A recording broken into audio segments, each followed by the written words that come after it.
السلام عليكم. النهاردة إن شاء الله هعمل معاكم القرنبيط بطريقة بسيطة من غير بيض ولا لبن، بيطلع طعمه لذيذ جدا ومقرمش. سامعين القرمشة؟ ولونه جميل، والأجمل إنه مش هياخد كمية كبيرة من الزيت.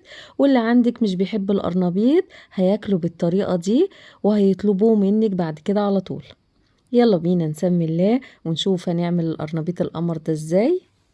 بسم الله. اول حاجه عندي القرنبيطه، بفضل لما اشتري القرنبيط اجيب القرنبيط المتوسط الحجم، لا كبير ولا صغير. الحجم ده حلو جدا، بتكون سيقان القرنبيط طريه، والقرنبيطه ما فيهاش فراغات، الزهرات اللي فيها بتكون كتيره، مكبوسه كده وبتكون متماسكه مع بعض.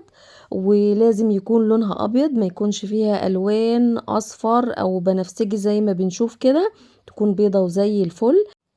اول حاجة ببدأ اجهز القرنبيطة، بقطع الجزء الاخضر الموجود فيها وابتدي افصل الزهرات عن بعض. بقطع كل زهرة لحجم متوسط، مش كبيرة ولا صغيرة. وبخلي الجزء اللي في الزهرة اللي هو الساق بتاعتها، مش بقطع جزء كبير منها. الساق بتكون طرية وبيكون طعمها لذيذ، مش بشيلها كلها. ولو لقيتي في قشور صغيرة بيضة بتكون على الساق كده بتشيليها. وهنا القرنبيطة بعد ما خلصت تقطيعها ما شاء الله ادتني كمية كبيرة. معايا دلوقتي حلة على النار، بستخدم حلة كبيرة. اول ما المية بتبتدي تغلي بنزل فيها بمعلقة ملح ومعلقة كمون وكام عود من البقدونس والكزبرة، مهمين جدا جدا، بيقضوا على الريحة غير المحببة لسلق القرنبيط.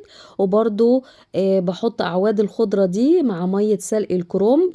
جربوها تعجبكم الفكرة دي جدا، بتخلي ريحة السلق يعني ريحة حلوة، مش ريحة زي ما احنا متعودين كده الريحة. انتوا فاهمين طبعا اللي بتطلع من سلق القرنبيط والكرنب. وهحط دلوقتي كمية القرنبيط كلها مرة واحدة، عشان كده انا استخدمت حلة كبيرة. بضغط على القرنبيط بغمره كله في المية عشان ما يكونش فيه اجزاء مش نازلة في المية، ما تسلقش معايا وتكون ناشفة. مدة التسوية من 3 ل4 دقايق بالكتير. اهم حاجة القرنبيط ما يستويش تسوية كاملة عشان ما يتهريش معانا. وهنا بعد 4 دقايق بالظبط اختبرت القرنبيط لقيته استوى. بنضغط كده على الساق، اول ما بنلاقيها بقت طرية خلاص بنطلعه.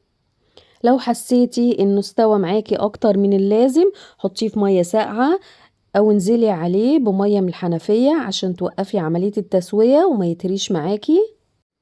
وبخرج القرنبيط في مصفى عشان يتصفى كويس من المية، وهركنه يبرد على جنب على بال ما احضر الخلطة. وهبدأ احضر الخلطة السايلة.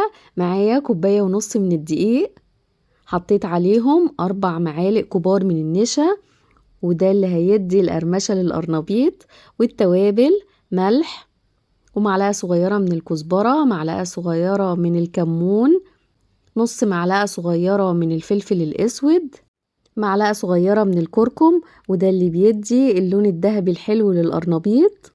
وهضيف معلقة صغيرة من البيكنج باودر، فايدته بيخلي القرنبيط هش وقرمشته حلوة مظبوطة، مش القرمشة المحجرة اللي توجع السنان.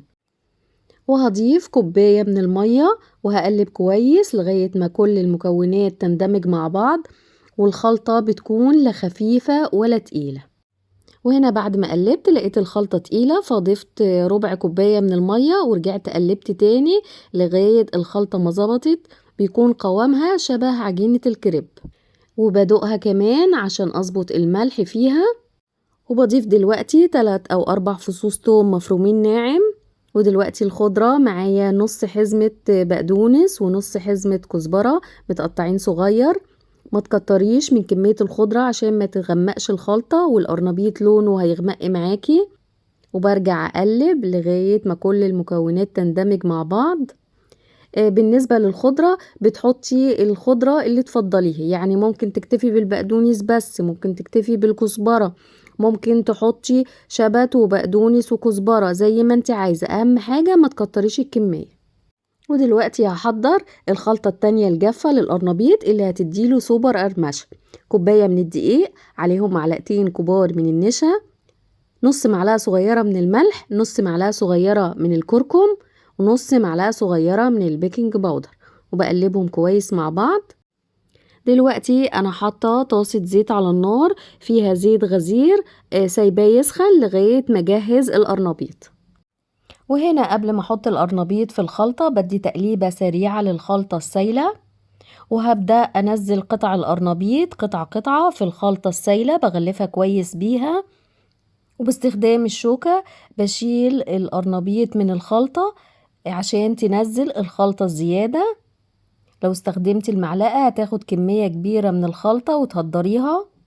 وبنزلها على الدقيق، بقلبها في الدقيق كم مرة، مش بضغط عليها بإيدي، بقلبها بخفة وبنزل الدقيق الزيادة منها. التقليب كذا مرة في الدقيق هو اللي بيديها شكل حلو قوي بعد القلية، بيكون فيها خرفشات أو الزجزاج زي بالظبط الفراخ البروستد. بخلي ايدي سريعة علشان بعد التغليف ده ما ينفعش اركن قطع القرنبيط جنبي، بعمل بسرعة، بعمل قطعتين 3 وبروح على طول على الزيت. لو عملتي كمية كبيرة وركنتيها جنبك ما قليتهاش على طول هتلاقي الخلطة السايلة ابتدت تخرج، ولما تيجي تقلي هتلاقي القرنبيط معاكي طري مش هيقرمش ابدا. فلازم على طول نخلص قطعتين 3 او قطعة وتقليها على طول. وهنا الزيت كان سخن كويس، نخلي بالنا يكون سخن ما يكونش بيغلي، عشان لو بيغلي اول ما انزل بالقرنبيط هياخد لون على طول وممكن يتحروق، وممكن الخلطة كمان تقع ومش هيديني القرمشة اللي احنا بنحبها، هيطلع طري. مش بقلب القرنبيط خالص غير لما بيبتدي ياخد معايا لون.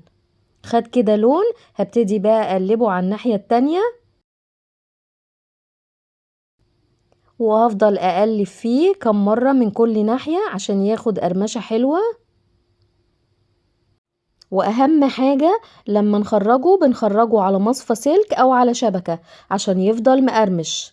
لو خرجتيه على مناديل هيطرى، لكن لما بنخرجه على شبكة بيصفي الزيت الزيادة اللي فيه وبيفضل مقرمش حتى لو بات لتاني يوم. بنعمل كده مع اي حاجة بنقليها وعايزين نخليها تفضل مقرمشة، ما بنطلعهاش على مناديل، على مصفى سلك او شبكة. وده شكل القرنبيط، شايفين لونه الجميل وطعمه اجمل. وهسمعكم دلوقتي صوت القرمشة، بيفضل كريسبي مقرمش لاخر قطعة، اللي يشوفه قبل ما يدوقه يفتكر انه فراخ مقرمشة، بجد تحفة.